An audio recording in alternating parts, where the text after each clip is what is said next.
Hey guys, welcome back to Real Housewives Recaps. Today, the toilet paper monster is back in the news. That's right. You guys, it is just complete nonsense. So I feel like I needed to vent on this one, and I need you guys along with me for this one, for this ride. But it is Pippa's 6-year anniversary, 6 years and 3 kids later. This beautiful woman is celebrating her anniversary. So yeah, Pippa and James have been married for 6 years, and there's been articles coming out about their anniversary. And P.S., can I just remind you, oh my God, look how cute they are. Look at little George and little Charlotte here. I believe George was like 4 and Charlotte was 3 or maybe 2, but oh my gosh, look how cute. I love it so much. I love Charlotte's dress. Look how cute that is. She looks like a little angel.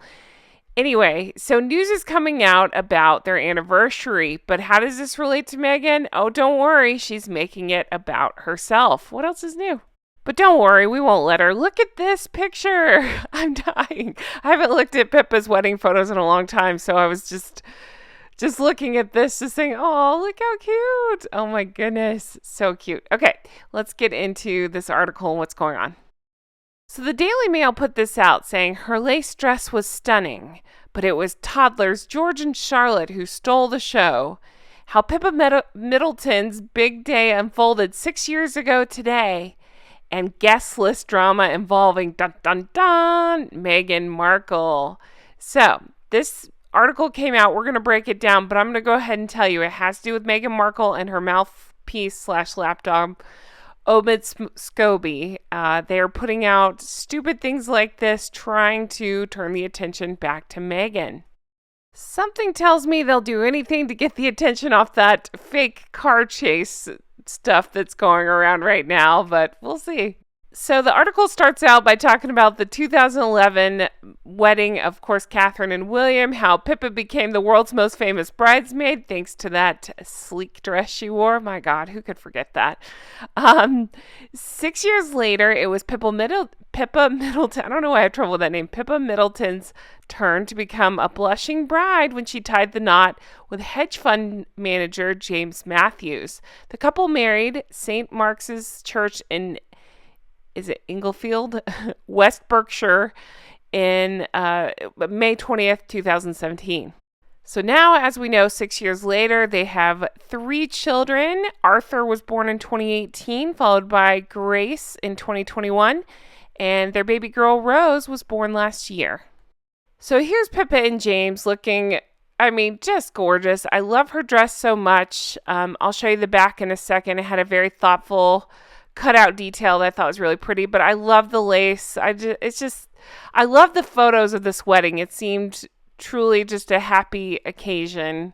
So pretty, and congratulations on the 6 years that they're celebrating together. And there's the back detail, so beautiful.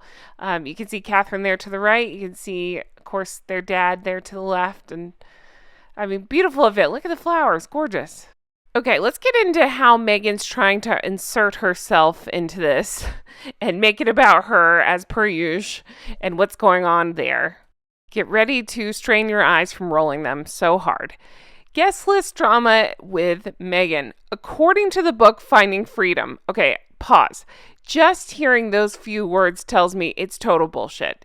Now, I know you know, but in case you don't, Fighting Freedom was written by Omid Scobie, her favorite lapdog, and it has since come out. She had to admit in court that she actually was involved in writing this book, even though she had previously lied, saying, no, I wasn't involved, even though she absolutely was involved, and like I say, had to admit that in court.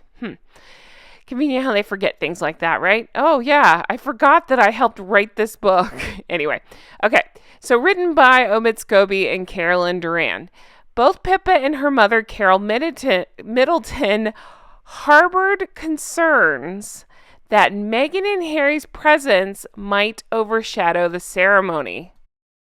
I'm sorry, what? So they are trying to make a non-issue into an issue. They're trying to make it seem like something that Meghan wasn't invited to was because she might overshadow or outshine the bride. The gall on this woman. To say such a thing. It's just ridiculous. And again, just shows, the size of her ego. Then it goes on to say Meghan put, quote, careful thought into her outfit. Pfft, when has she ever put careful thought into any outfit?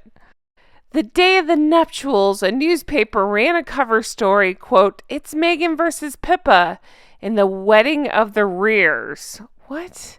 Accompanied by a rear-view paparazzi picture of Meghan in yoga pants leaving a central London yoga studio with a side-by-side of the infamous photo of Pippa from behind at Kate's wedding, 2011 wedding ceremony.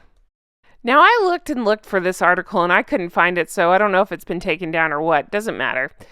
But I did find this. I'm taking a side note here. Of course, Pippa is on the right. I mean, I'll never forget that moment either. She looks so beautiful in that dress. That dress was made for her.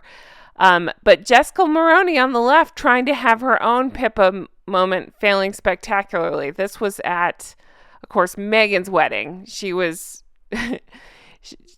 trying to recreate a look like that and make buzz for herself, even down to the hairstyle and stuff. And it didn't so much work out for her, did it? Then it goes on to say, again, this is out of Finding Freedom. Harry and Meghan agreed that she couldn't possibly turn up to the church, only 50 meters away from a specially arranged media pen, after such a crass cover story. Since when? Since when has that cow cared about if it's a crass cover story?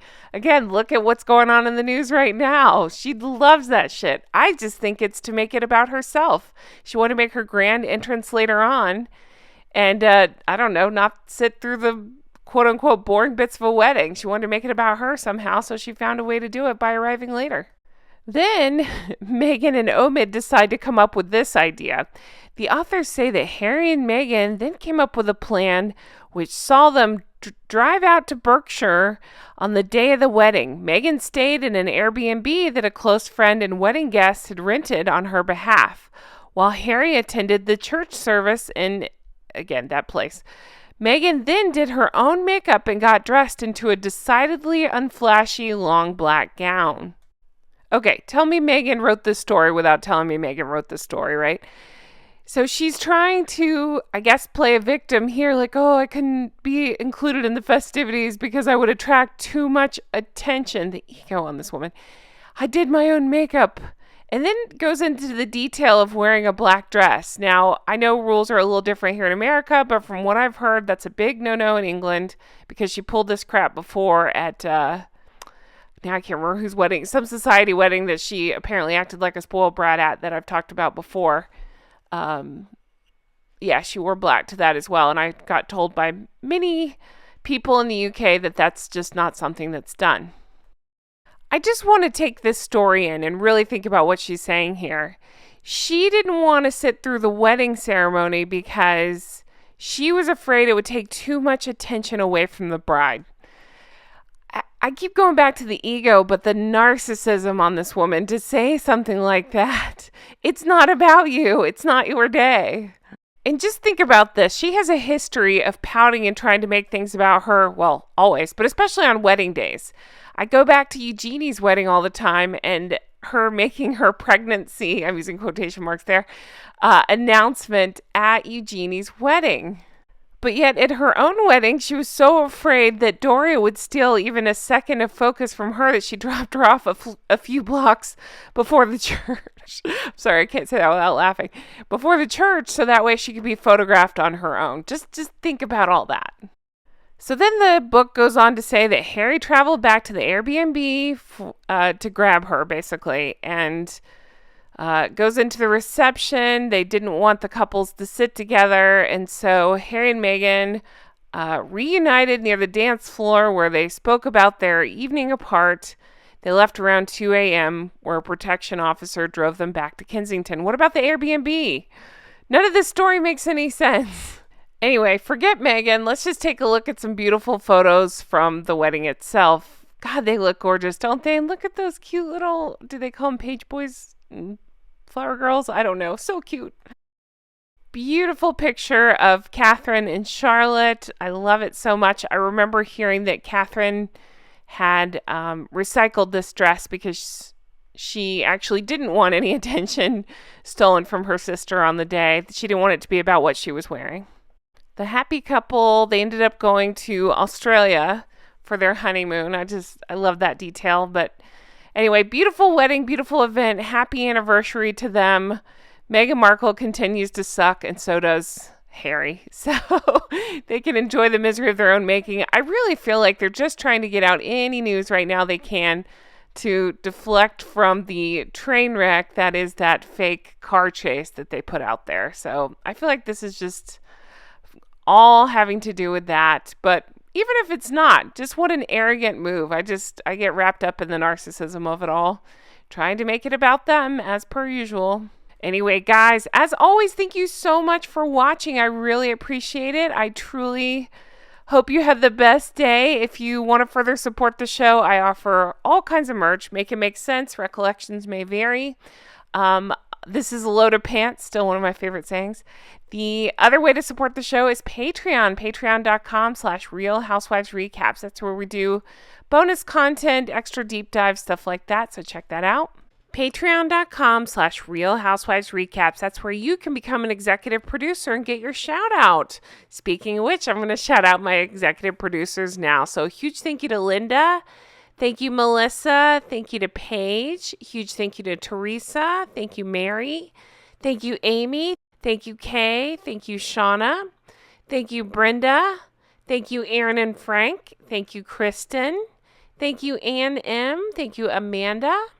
Thank you, Ann H. Thank you, Karen. Thank you, Glynis. Thank you, Karen. Thank you, Patty. Thank you, Adair Becker. Thank you to Erica. Thank you, Amber. Thank you, Annette. Thank you, Barb G. Thank you to Diana. Thank you, Allison B. Thank you, Jean. Thank you, Lori. Thank you to Pauline. Thank you to KT. Thank you, Jolene. Thank you, Stromboli. Thank you, Catherine. Thank you, Loie. Thank you, Lucy H. Thank you to Georgia. Thank you, Susie. Thank you, Nikki. Thank you, Robin's Landing. Thank you to Helen. Thank you to Mara. Thank you, Ashley C. Thank you to Molly. Thank you, Amber. Thank you, Ashley. Thank you, Amanda. Thank you, Michelle. Thank you, Sand Squid. Thank you to Rach. Thank you, Linda. Thank you, Leslie. Thank you, Dee Dee. Thank you, Nina. Thank you, Heather. Thank you, Tracy. Thank you, Penny. Thank you, Dombey. Thank you, Android P. Thank you to Sheena. Thank you, Aaron M. Thank you, Faye. Thank you, Judith. Thank you, Spectrum Mom. Thank you, Vanessa B. Thank you, Christy. Thank you, Michelle. Thank you, Mimi Heathcote. Thank you, Misty. Thank you, Candy. Thank you, Anita. Thank you, Leslie. Thank you to Bree. Thank you, Sandra. Thank you, Stephanie. Thank you to Elvis Rose here on YouTube. And thank you to Lori. Well, I so appreciate you all. Thank you if you are on the Patreon. Thank you if you're an executive producer. And hey, if you're not, definitely check it out. We have a lot of fun over there. Guys, I hope you have the best day, and I will talk to you again soon. Can't wait to bring you another video like this. Take care. Bye-bye.